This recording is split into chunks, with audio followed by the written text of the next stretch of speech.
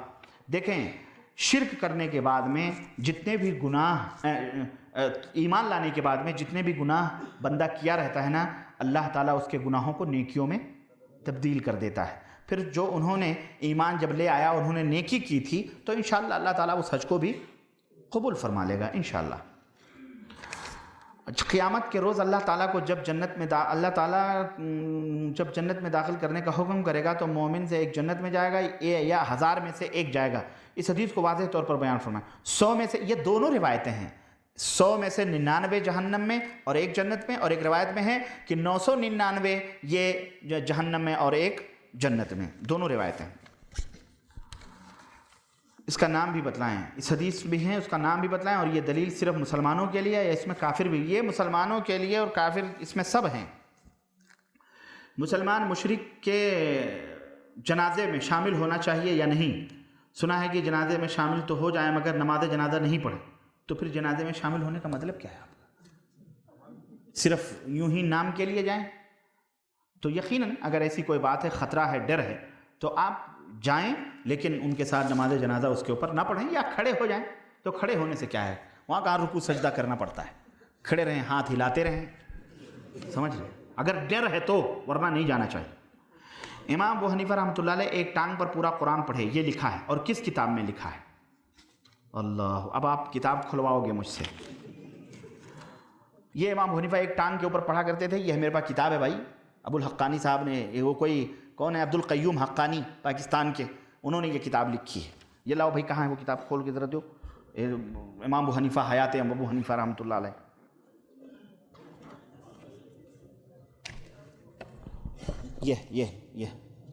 یہ کتاب ہے امام اعظم حضرت ابو حنیفہ کے حیرت انگیز واقعات۔ یہ میرے بچوں نے اس کا ٹائٹل پھاڑ دیا ہے۔ اچھا، یہ کتاب جو ہے یہ ہے، دیکھیں اس میں لکھا ہے، اس میں یہ لکھا ہوا ہے، بہت ساری باتیں ہیں۔ میں نے وہاں دکھایا تھا کہ نہیں دکھایا تھا؟ وہاں تو دکھایا تھا بھائی، ہاں، بہرحال میں نے دکھایا، اسی میں ہے، یہ کتاب ہے میرے پاس، اور یہ آپ بعد میں ہم سے لے لیجئے، دیکھ لیجئے۔ اب یہاں جلدی جلدی یہ سوالات بھی ہیں۔ میں آپ کا بہت ہی ممنون مشکور ہوں جو آپ یہاں آ کر دین کی اچھی باتیں بتائیں اور ہدایت کا راستہ۔ میں شرک اور بدعت میں مبتلا تھا، لیکن اب اللہ کے فضل و کرم سے آپ کے ذریعے قرآن سنت پر عمل کرنے کی کوشش کر رہا ہوں۔ اللہ آپ کو جزائے خیر دے۔ اللہ تعالیٰ سے دعا گو ہوں کہ اللہ تعالیٰ ہم سب کو قرآن سنت پہ چلنے کی توفیق عطا فرمائے، آمین۔ ربانی صاحب، میں پیچھے کچھ سوالات کرنے کی جرات کر رہا ہوں، ان سوالوں کا قرآن سنت کی روشنی میں جواب دے کر پھر ایک بار شکریہ کا موقع دیں۔ اللہ آپ کو جزائے خیر دے، آمین۔ میں تو سمجھا کہ آپ بس اسی کے اوپر بس کریں گے۔ ہمارے ملکوں میں سے شرک اور بدعت کو مٹانے کا صحیح اور آسان طریقہ کیا ہے؟ آپ بھی مشغول ہو جائیں، ہمارے اس مشن میں کندھے سے کندھا ملا کے شریک ہو جائیں، اور اپنے حد تک آپ کوشش کریں۔ انشاءاللہ یہی کوشش اور محنت جاری رہے گی تو مٹ جائے گا انشاءاللہ۔ ایک مشرک اور بدعتی کو توحید کی دعوت دینے کا آسان راستہ کیا ہے؟ ایک تو دعا کریں اور دوسرے اس کو سمجھائیں، اور اگر مارے تو مار کھائیں، یہ سب سے آسان راستہ ہے۔ ہمارے ملکوں میں کئی مقامات پر لکھا ہوتا ہے یا اللہ یا محمد، کیا ایسا لکھنا درست ہے؟ اور یہ لفظ یا کی کیا حقیقت ہے؟ یا مانے اے اللہ میری مدد فرما، یا محمد کے مانے اے محمد صلی اللہ علیہ وسلم میری مدد فرمائیے۔ تو یا اللہ کہنا تو درست ہے، لیکن یا محمد صلی اللہ علیہ وسلم کہنا درست؟ شہر گلبرگہ میں جو خواجہ بندہ گیسو درات مقیم ہیں، ان کا ہر سال عرس ہوتا ہے اور سندل چراغاں وغیرہ ہوتے ہیں۔ کئی لوگ دور مقامات سے ان کی زیارت کرنے کے لیے آتے ہیں۔ ان کی سوانح حیات پر تھوڑی روشنی ڈالیے۔